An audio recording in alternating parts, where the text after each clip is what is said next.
Halo. Halo, Halo. A game series loved by so many. A game that has made friendships, broken friendships, broken controllers, made us laugh in custom games and cry in 4v4 Slayer. Halo is one of those pieces of media that has changed so many lives. And I know that might sound a little dramatic, but I'm not even kidding, dude. Some of my most favorite, most precious childhood memories involve Halo. Going over to my childhood best friend's house to play custom games with him and his older brothers, playing Infected, making bases in Forge, and battling it out in Slayer. It was just a beautiful time to be alive. Halo wasn't just a game back then, it was a community, a culture, something to bring people together to scream slurs and matchmaking. Halo was on top of the world for so long. Halo and Xbox went together like bread and butter. We all know how much it helped shape multiplayer as we know it. Halo was king, and well, now it makes me sad to say this, but Halo's really fallen off. Hold on. I'm not saying Halo is dead by any means. The community will always live on, my brothers. But it's safe to say the series isn't anywhere near where it used to be, and it's really unfortunate because the series, especially Infinite, could be doing so much better. Obviously, everything has its time in the spotlight, and all good things must come to an end, but I think Halo's situation is a bit more complex than that. So what the hell happened to our beloved series? How could the world turn its back on our boy Master Chief? And was it all 343's fault? Was it Microsoft making the terrible decisions behind the scenes? Yeah, probably. Xbox hasn't had a great track record since they announced the Xbox One. Can I get a RIP in the comments for our beloved 360 era? But to start things off, let me tell you, I've been in the Halo trenches for a few months now. Straight up grinding. I always knew I wanted to make a video on Halo, but I had no idea what it was going to be about or how I'd even do it. But I still had an itch to play some Master Chief Collection multiplayer, and I got sucked back in. But I've been playing Halo pretty consistently again for about 2 to 3 months now. I've put easily 100 hours into the Master Chief Collection, and most recently about 75 into Halo Infinite. At first, my positive experience was mostly being pushed by nostalgia, reliving so many memories, playing matchmaking, slapping ass, getting my ass slapped. But once the nostalgia wore off, I realized I was genuinely having so much fun playing the multiplayer again. Halo has always struck that perfect balance of sweaty but not too sweaty multiplayer. You can just log on for a few matches, have a good time, and call it a night. I mean, you'll still have those games where you get absolutely clapped by some Chad who has played Halo every single day for the past 15 years, but even then, you can't help but respect the grind. Halo 3 is my obvious favorite, but I still loved playing matches in both the OG Halo 2 and the remaster. All these years later, I still, for the life of me, cannot figure out how to melee in Halo 2. I'm sure it's a skill issue, but fuck, dude, I am garbage with Halo 2's melee.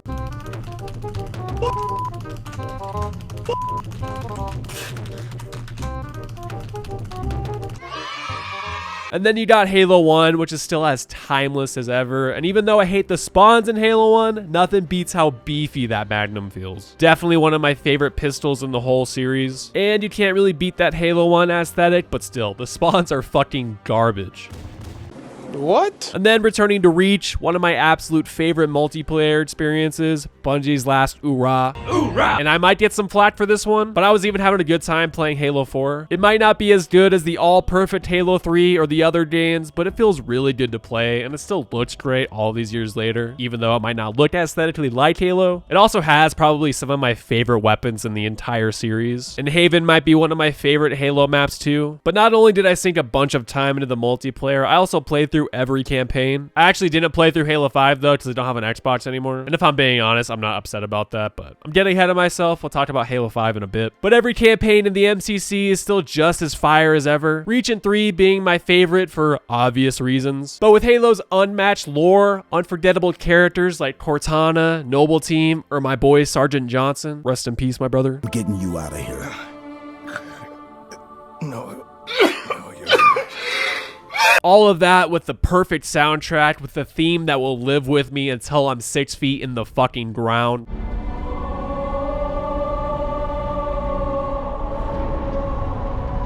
And I can't make a video on Halo without talking about the almighty Master Chief. I love him, you love him, we all love him. Actually, I take that back. I'm not sure Paramount really loves him, but I like to pretend the Halo TV series doesn't exist in my world. I don't even want to talk about it anymore, and I don't care how much the second season has improved. Not my Chief. The Master Chief will always be one of my favorite video game characters though. He's been a straight up legend for so long, and it's always enjoyable going back and being put into our boy Chief's shoes, playing through his story. I try to replay the games every few years years. The last time I played through the campaigns was leading up to Halo Infinite's launch, so it wasn't too long ago. But man, it never gets old. Do you know how many times I've replayed Halo 3's last mission? It's perfect. And the amount of times I've gotten chills at the end of Reach during the Lone Wolf mission. It's still very obvious today why Halo was held with such high regard for so long. Every game, especially the titles made by Bungie, are all perfect, ODST included. So when Bungie left and 343 was brought in, they had some major shoes to fill when they began to work on Halo 4. And with all the pressure, they were still able to deliver an honestly good game for the circumstances. It might not have been the best Halo game, but they showed the community that they at least had potential, whether you liked the game or not. I personally liked it when it released, especially the multiplayer, and I still enjoy it now, but that's just my opinion. I know the community is still torn on it to this day, and I can understand because, yeah, the art style, even though I liked it, it doesn't feel super Halo-y, and I still don't like certain story elements or the campaign's level design, but the game itself still feels a little underappreciated in my opinion. So even though Halo 4 split the community when it launched, it was nowhere near enough to hurt the series that was loved by so many. For how many banger Halo games we got in a row in such a short amount of time, it was okay if 343 couldn't hit the nail on the head just yet, and it still made Microsoft a shit ton of money. So where did the decline really start to begin? Obviously, it's arguable. Some people might actually say it was Halo 4. But me personally, I think it started with how terrible the launch of the Master Chief Collection went. It's amazing now, trust me, and I'm happy that it's there to preserve the games we all love. But man, it took a while to get to where it is now. The multiplayer was practically unplayable, it had a terrible UI, and it took them way too long to fix the issues that plagued the game. The community was pissed, and for good reason. I think this is where the community started to question 343's ability to respectfully handle Halo, me included. Then Halo 5 released, and it only got worse. Now let me be clear, it's been a long time since I've played Halo 5. Like I said, I don't even have an Xbox anymore, but let me tell you, I'll never forget my experience with Halo 5. It started out pretty good with the game's multiplayer beta. I thought it was a pretty crispy multiplayer experience. It reminded me more of Halo 4 than the OG Halos, but I was pretty stoked. The beta gave me hope and the story trailers had me hyped. And then the game launched. 2 words ruined Halo 5's multiplayer for me: loot boxes.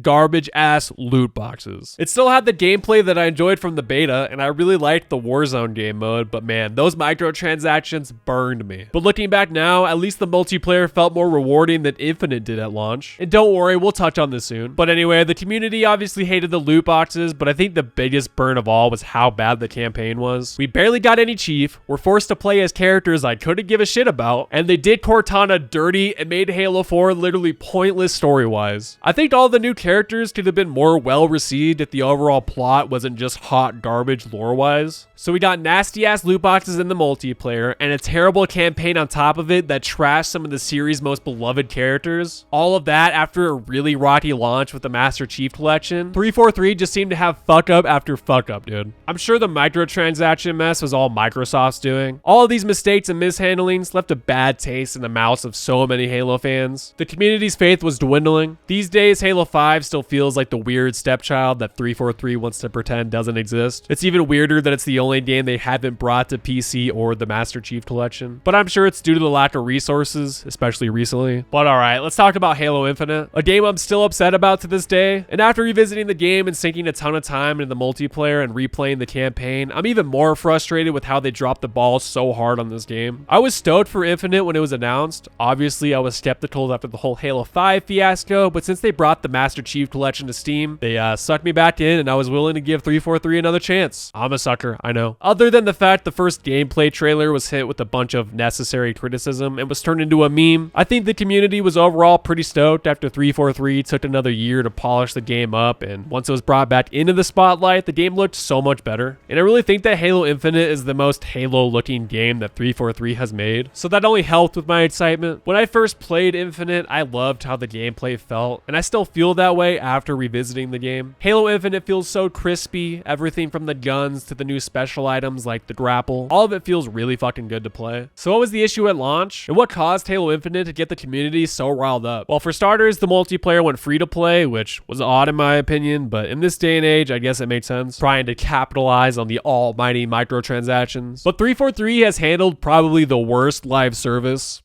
service. When Halo Infinite's multiplayer dropped, there was tons of issues with the game, gameplay aside. Like the UI was dog shit, the armor customization was dog shit, and still is if I'm being honest. There weren't any playlists, barely any maps, nothing to grind for. The game just felt really unfinished. Then you got the fact that the multiplayer is free to play, so the cosmetics are ridiculously expensive, and most of the free cosmetics are dog shit, or if they happen to look cool, they're handled in the worst possible way. They make it pretty obvious they want to try and get you to spend as much money as possible. Why would they let you grind cool looking armor when they can just charge you $25 for it? One of the main reasons for grinding multiplayer back in the day in Halo 3 and Reach was to grind cosmetics and flex those cosmetics. It made grinding the multiplayer so much more exciting. You can argue that it's gotten better over the past couple of years, but it's still not great or satisfying. They have some free things now that you can grind, and they recently added an exchange where you can grind currency to buy things in the exchange. The only issue is it takes forever to get that currency because you can only get a certain amount a day and in a week, which is bullshit. All right, so 1, cosmetics are dog shit. 2, you obviously got battle passes because what live service doesn't have a battle pass? Then you got the way you customize your Spartan with Spartan cores, which limits combinations. Also dog shit. Like I said, it has gotten a little better, but not by much. They've opened up what you can use on certain Spartan cores, but it's still not great. Luckily, 343 has improved the game's UI, and since I've last played, they finally added a bunch of multiplayer playlists, and they've added some new maps, and since Forge is finally out, they've added some community maps. And since you can't grind practically anything in the multiplayer besides a few mid cosmetics, they added a whole Spartan career rank system where you can play and level and slowly reach hero rank. Overall though, I'm still torn on the Halo Infinite multiplayer because man, it's so much fun to actually play the game. I love the gameplay in Infinite, and I'm happy they've added all these quality of life features, but I still feel burned by the fact that all this should have been there at launch. And for the game being a live service, there isn't really anything to show for it, and I think that's why the multiplayer has struggled so much, and honestly why I quit playing after season 1. The live service just isn't very exciting, and that's really important. You need to have a good live service part for it to be a good live service. Like yeah, they've added a few new maps and stuff, but that should be the bare minimum. I feel like there's so much more you could have done to bring people back and excite the community, like adding new weapons, new vehicles, fun events, more things to bring the community together. But instead, we've got this weird, lifeless live service title, which is played with expensive ass cosmetics that you couldn't force me to buy. Everything about the multiplayer is really unfortunate. I think that they could have really made Halo Infinite pop off because the gameplay is so pristine, but it took them way too long to finally get the ball rolling. Not only that, but it took them ages to bring Forge, Firefight, and Campaign co-op to the game. Features that were literally promised. If they would have released the game actually finished and with a better live service model, I promise you Infinite would be way more popular than it is now, and it probably would have gotten more support from Microsoft. Let's talk about Infinite's campaign because I did replay that too. And I mean, it's pretty good. I disliked a lot about the game's main story with how a bunch of things happen off screen, or how the game has this build up all throughout the campaign and then it fizzles out into nothing. Like the entire game is building up to the reveal of the Endless, and then it never goes anywhere, and it makes you feel like there's a story missing or there's going to be a huge story DLC. It's still really disappointing. There are still some really great moments with Chief where he shows his age a little bit and you can finally see the wear and tear of all he's been through. There are some really good sentimental moments that are paired really well with the game's amazing soundtrack. We all fail.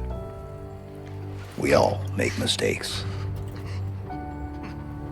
It's what makes us human. And it was moments like these that made the campaign really enjoyable for me. Halo Infinite is set in an open world on the ring, and I think the open world is pretty good. I do prefer the more linear Halo stories, but the open world was handled pretty well in my opinion. Once again, the gameplay really helps carry this aspect as well, where it feels really good taking out targets or clearing out banished encampments. The campaign is definitely better than Halo 5's story, and it does have some pretty great moments too, but due to the ending and a lot of important lore happening off screen, it felt pretty disappointing to revisit again. In reality, I can't believe I bought this campaign for full price at launch when there wasn't even co-op. I bet it would be really fun to run around the open world with co-op now, but the fact that the game was released without it is pretty ridiculous, and I feel stupid for paying full price for it. But to end things off, I really think that Halo Infinite has some really good potential. I really think that it could have been the most successful Halo game 343 has done, but the fact that the game came out half finished is what really buried this game in the ground. I'm sure a lot of it had to do with Microsoft trying to push out their their flagship title as quickly as possible, but it really just ended up hurting the game. I mean, it took them years to get the game in the state that it should have been in at launch. Halo Infinite was just not ready to be released. It really does feel like Halo Infinite was the final nail in the coffin for 343, and I'm not trying to say that Halo is dead because it's not. There's still a relatively good population playing Infinite and the MCC. I know that Halo will most likely never reach its 360 peak, but this series has so much potential to be doing way better than it currently is. Halo Infinite has the potential to be doing so much better than it currently is. Halo could easily still compete if it was just handled better. Halo fans and consumers like myself are just tired of being constantly burned by the mismanagement of Microsoft and 343. And while I'm sure that 343 deserves most of the blame, but who calls all the shots for 343 to follow? Microsoft. Microsoft has really been struggling lately, and not just with the management of Halo, but everything. While I was working on this video, news broke out about Microsoft closing a bunch of studios and even closed the studio that made Hi-Fi Rush, a game that was loved by so many, and Microsoft even said that the game exceeded expectations, but they still shut down the studio anyways. Not to mention that 343 lost a bunch of staff a while ago as well. I'm not sure what in the actual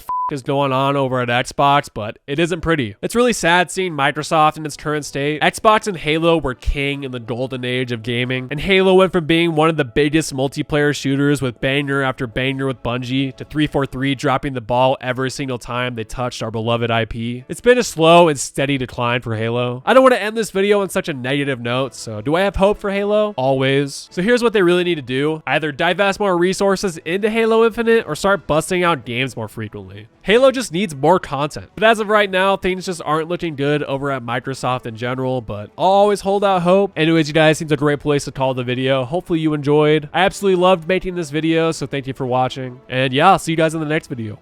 Peace.